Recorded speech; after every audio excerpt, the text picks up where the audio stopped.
এক বাটি সুজি আর নলেন গুড় বা খেজুর গুড় দিয়ে এই রেসিপিটা একবার বানিয়ে দেখতে পারেন। এর স্বাদ মুখে লেগে থাকবে। বানাতে খুব বেশি সময়ের প্রয়োজন পড়ে না। আশা করি আপনাদের ভালো লাগবে। নমস্কার বন্ধুরা, রূপাস কিচেনে সবাইকে স্বাগতম। তাহলে চলুন দেখে নেওয়া যাক। শুরু থেকে শেষ পর্যন্ত দেখার জন্য আপনাদের কাছে অনুরোধ রইল। প্রথমে একটা পাত্রের মধ্যে হাফ লিটার দুধ নিয়ে জাল দিয়ে নেব। দুধ যখন হালকা গরম হবে দুধের মধ্যে দিয়ে দেব 10 টাকা প্যাকেটের 2 প্যাকেট গুঁড়ো দুধ। গুঁড়ো দুধের পরিমাণটা আপনারা চাইলে আর একটু বাড়িয়েও দিতে পারেন। গুঁড়ো দুধটা দেওয়ার পর খুব ভালো করে মিশিয়ে নেব, কোনো রকমের দলা না থাকে। এবার মিডিয়াম ফ্লেমে কিছুক্ষণ জাল দিয়ে দুধটাকে ঘন করে নিতে হবে। দুধটা একদিকে ঘন হতে থাক, ততক্ষণে অন্যদিকে গ্যাসের ওপর একটা প্যান বসিয়ে দেব। প্যানের মধ্যে 1 চামচ ঘি দিয়ে দেব। ঘি মেল্ট হওয়া পর্যন্ত অপেক্ষা করব। ঘি মেল্ট হয়ে যাওয়ার পর এর মধ্যে কিছু ড্রাই ফ্রুটস দিয়ে দেব। এখানে আমি কাজু, কিশমিশ আর আমন্ড বাদাম নিয়েছি। কাজু আর আমন্ড বাদামগুলোকে ছোট ছোট করে কেটে নিয়েছি। এখানে আমি 3 রকম ড্রাই ফ্রুটস নিয়েছি। আপনারা নিজেদের পছন্দ মতো যে কোনো ড্রাই ফ্রুটস দিয়ে বানাতে পারেন। মিডিয়াম ফ্লেমে ড্রাই ফ্রুটসগুলোকে হালকা করে ভেজে নেব। ড্রাই ফ্রুটসের পরিমাণটা চাইলে বাড়িয়ে কমিয়ে নিতে পারেন।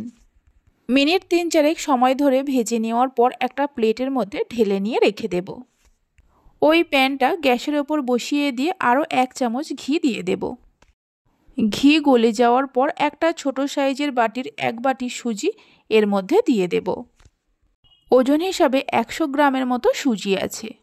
সুজি দেওয়ার পর মিডিয়াম ফ্লেমে ঘিয়ের সঙ্গে কিছুক্ষণ ভেজে নিতে হবে। এই রেসিপিটা বানাতে খুব বেশি সময়ের প্রয়োজন পড়ে না, আর খেতেও হয় দুর্দান্ত। মিনিট 3-4 সময় ধরে সুজি ভেজে নেওয়ার পর দিয়ে দেব যে বাটি মেপে সুজি নিয়েছি ওই বাটির হাফ বাটির মতো খেজুর গুড় বা নলেন গুড়। এই সময় গ্যাসের ফ্লেমটা লোতে রাখতে হবে। গুড়টা দেওয়ার পর সুজির সঙ্গে খুব ভালো করে মিশিয়ে নেব। এইভাবে একবার সুজির রেসিপিটা বানিয়ে দেখতে পারেন। বাড়িতে বানালে খেয়ে আপনাদের কেমন লাগলো অবশ্যই আমাকে কমেন্ট করে জানাবেন। সুজির সঙ্গে গুড়টা মিশিয়ে নেওয়ার পর গ্যাসের ফ্লেমটা বন্ধ করে দেব। এদিকে দেখুন দুধটা আগের থেকে অনেকটা ঘন হয়ে গেছে। এর থেকে আর বেশি ঘন করব না। ঘন করে নেওয়া এই দুধটা সুজির মধ্যে দিয়ে দেব। গ্যাস বন্ধ থাকা অবস্থায় দুধটা দেওয়ার পর সুজির সঙ্গে খুব ভালো করে মিশিয়ে নিতে হবে। সামান্য নুন দিয়ে দেব। রেসিপি ভালো লেগে থাকলে অবশ্যই একটা লাইক করবেন, বন্ধুদের সঙ্গে শেয়ার করবেন। ভালো লাগলে চ্যানেলটি সাবস্ক্রাইব করে পাশে থাকা বেল আইকনটি প্রেস করবেন নতুন রেসিপির আপডেট পাওয়ার জন্য। দুধটা সুজির সঙ্গে মিশিয়ে নেওয়ার পর গ্যাসের ফ্লেমটা লো টু মিডিয়ামে করে এইভাবে নাড়তে নাড়তে কিছুক্ষণ রান্না করে নেব। মিনিট 3-4 রান্না করে নেওয়ার পর দেখুন সুজিটা আগের থেকেই অনেকটা ঘন হয়ে গেছে। এবার যে ড্রাই ফ্রুটসগুলো ভেজে রেখেছিলাম দিয়ে দেব। তবে সব ড্রাই ফ্রুটসগুলো দেব না, অল্প একটু রেখে দেব। ড্রাই ফ্রুটসগুলো দেওয়ার সময় গ্যাসের ফ্লেমটা লোতে রাখতে হবে। সব শেষে আরও একটু খেজুর গুড় বা নলেন গুড় দিয়ে দেব।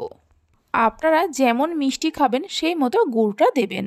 লো ফ্লেমে সব কিছুকে মিশিয়ে নিয়ে গ্যাসের ফ্লেমটা বন্ধ করে দিতে হবে। একটা পাত্রের মধ্যে সার্ভ করে নেব। দেখুন রেসিপিটা কত সুন্দর হয়েছে। যে ড্রাই ফ্রুটসগুলো রেখে দিয়েছিলাম এর ওপরে দিয়ে দেব। তাহলে চলুন ভিডিওটা আমি এখানেই শেষ করছি। আপনারা সবাই ভালো থাকবেন, সুস্থ থাকবেন। ধন্যবাদ।